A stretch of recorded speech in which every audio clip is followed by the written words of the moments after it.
व्रत करने का मतलब यह नहीं है कि तुमने उपवास करा, कुछ खाया पीना छोड़ दिया, कुछ खाना पीना छोड़ दिया तो भगवान तुमसे प्रसन्न हो जाएगा। शिव महापुराण की कथा कहती है, शंकर भगवान की कथा कहती है, यहाँ शिव पुराण कहती है कि आपका एक व्रत, कुछ भी अपनी जिंदगी में एक संकल्प, एक नियम ले लो, शिव पूरा कर देगा। व्रती हो गया। एक ब्राह्मण रहता था, बड़ा व्रती था, महाव्रती।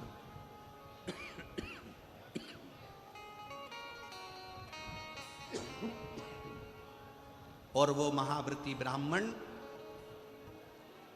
उसकी पत्नी और उसकी बेटी बहुत सुंदर थी। देवलोक की अप्सराएं उसके सामने फीकी थी। ब्राह्मण को ना पत्नी गिनती थी, ना बेटी गिनती थी। ना पत्नी गिनती, ना बेटी गिनती।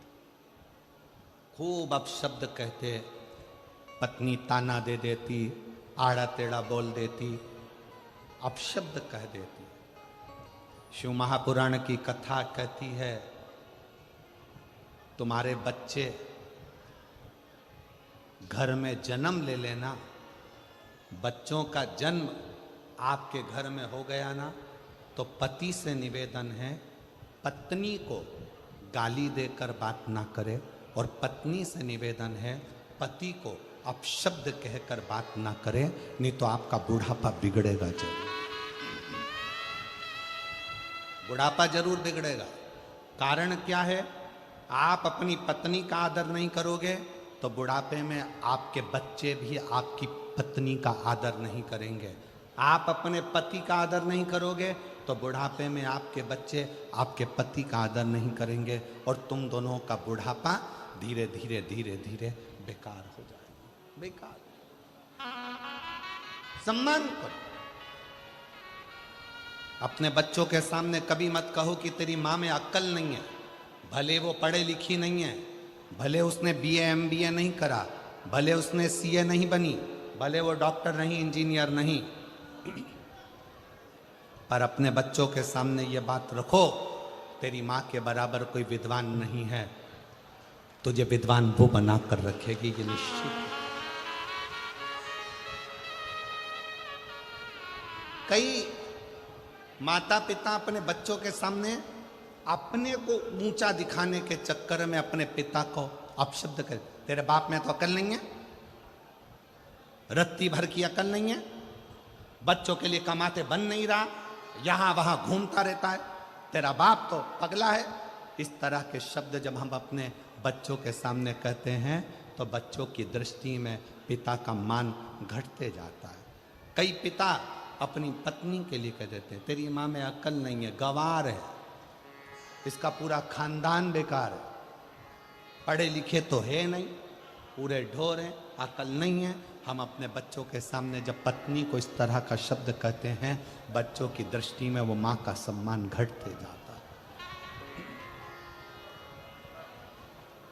सिंहपुर प्रदेश के महाव्रती ब्राह्मण की पत्नी ने अपनी लड़की के सामने अपने पति का अपमान करना प्रारंभ करा, तो लड़की जैसे जैसे बड़ी होती चली गई वो पिता का अपमान करना सीख गई। पत्नी भी सुंदर थी, बेटी भी सुंदर थी। पिता ब्राह्मण ने विचार करा, मेरी बेटी बड़ी हो गई है, इसका विवाह कर देना चाहिए। बहुत अपशब्द कहती है, कम से कम माँ के चक्कर में ना रहकर विवाह होकर जाएगा तो ससुराल में थोड़ा सा आदर कर लेगी, थोड़ी संवर जाएगी। बेटी के लिए वर देखा, लड़का मिल गया, शादी कर दी। शादी करने के बाद मां से जो सीख कर गई थी, समझ गए क्या तुम लोग, रतनगढ़ वालों, समझ गए? जो मां से सीख कर गई थी, मां अपने पति का आदर नहीं करती थी, तो ये विवाह करने के बाद अपने पति का आदर नहीं करती है। सीख कर गई।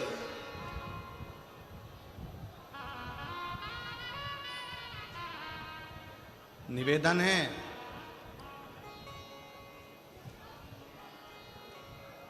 पहले के जमाने में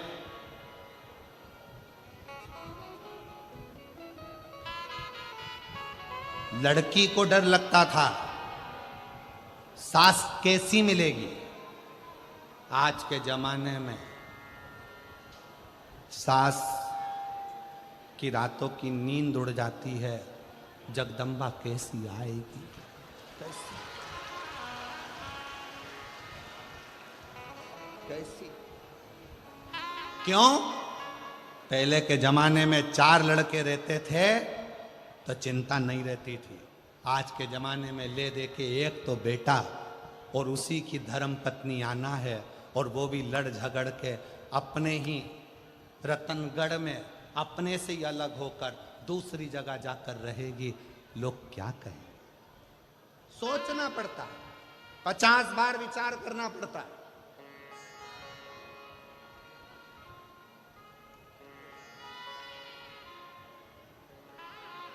आप सबसे निवेदन है, भगवान से अगर आप बेटा मांग रही हो ना, तो भगवान से एक बात और कहना, भोलेनाथ बेटा देना, पर इसके जन्म के समय पर तुम एक लड़की का और जन्म करोगे, इसके लिए जो लिखी होगी भाग्य में।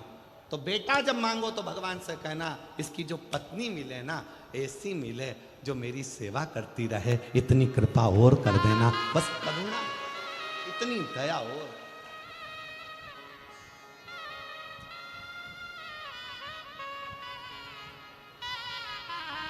ऐसी मत भेज देना जो 24 घंटे साड़ी में तो पिन लगाए,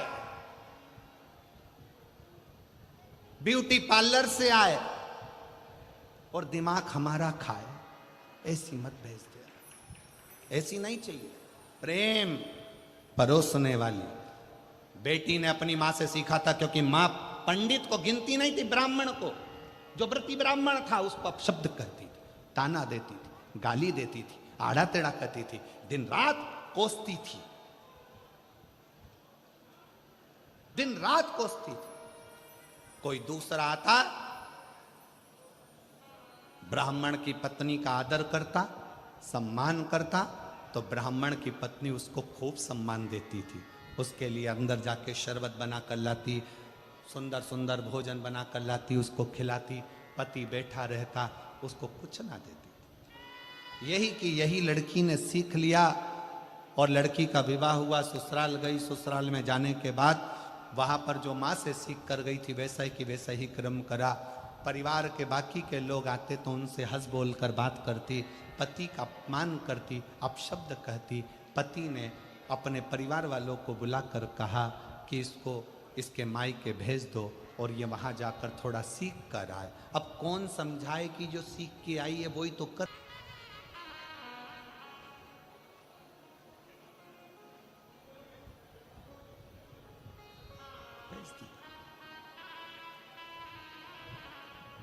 अब लड़की और लड़की की माँ दोनों मिली।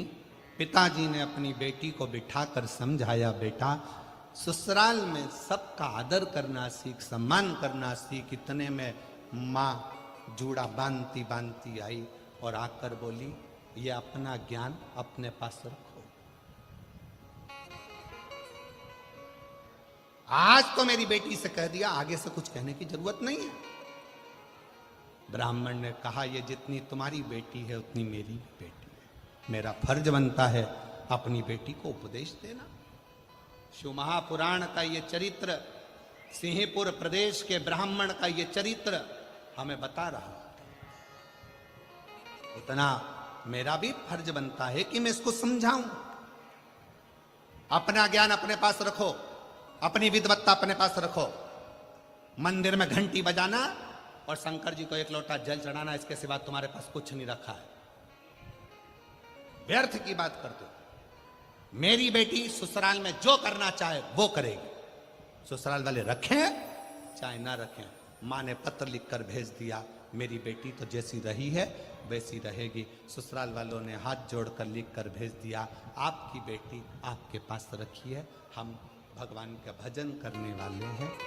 इतने में पिताजी ने हाथ पैर जोड़े तो माँ ने कहा कि अगर तुम उन ससुराल वालों के हाथ पैर जोड़ने गए तो हम यहाँ नहीं रहेंगे। और माँ और बेटी ने अपना दोनों का बैग उठाया, दोनों का सामान लिया और एक उसी नगर में दूसरे स्थान पर जाकर अपना झोपड़ा बनाकर अपना नगर बसा लिया। झोपड़े में रहती थी।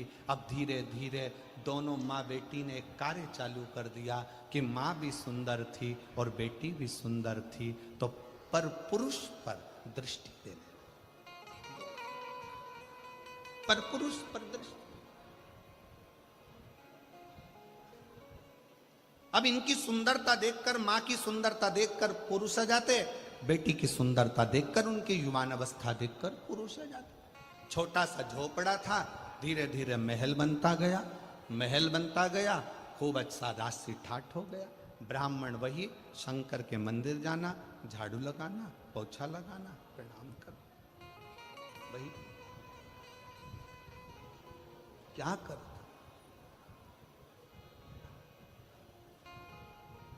और मत बुरे कर्म कर बंदे, वरना पछताएगा, भगवान की आंखों से तू बच नहीं पाएगा, तू बच नहीं पाएगा।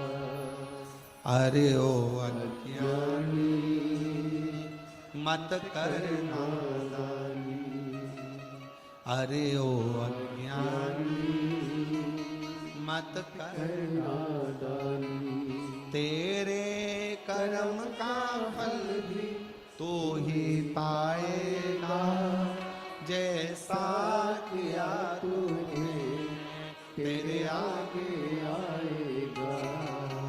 मत बुरे कर्म कर बंदे, वरना पछताएगा, भगवान की आंखों से तू बच नहीं पाएगा, तू बच नहीं पाएगा। अरे ओ अज्ञानी मत कर नादानी, अरे ओ अज्ञानी मत कर नादानी। अपने कर्म का भोग अपने को भोग, अपने कर्म का फल अपने को, कोई दूसरा नहीं भोगने वाला, हम स्वयं हो। आपके ही रतनगढ़ के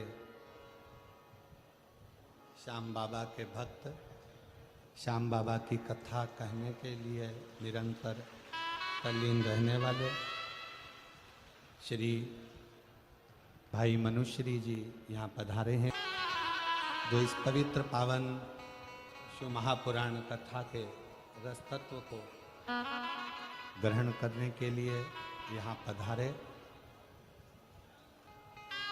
और उससे बड़ा सौभाग्य ये है कि आप श्री के पिताश्री भी यहाँ आए हैं, उनके लिए भी बहुत बहुत प्रणाम नमन करता हूँ।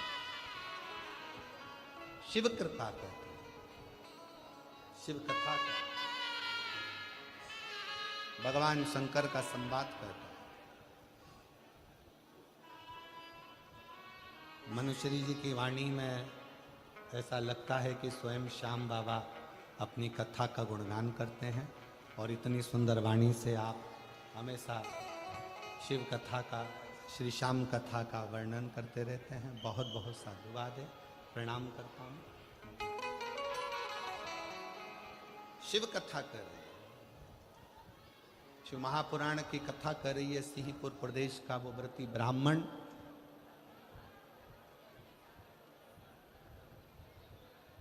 पत्नी और बेटी ने, दोनों ने गलत कृत्य प्रारंभ कर दिया, गलत कृत्य।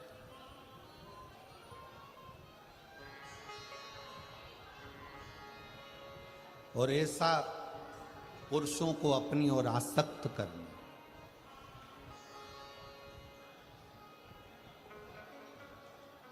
पुरुषों को अपनी ओर लेकर आना, ये उनका एक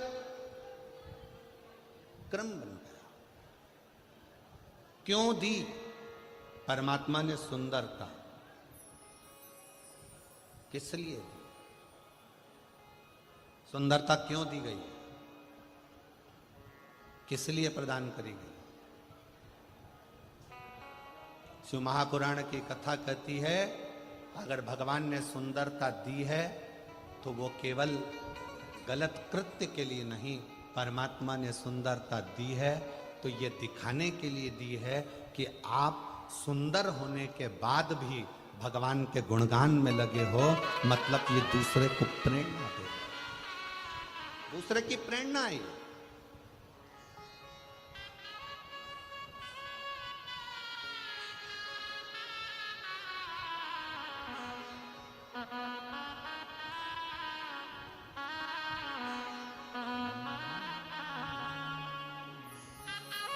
शिव की शरण में आ जा,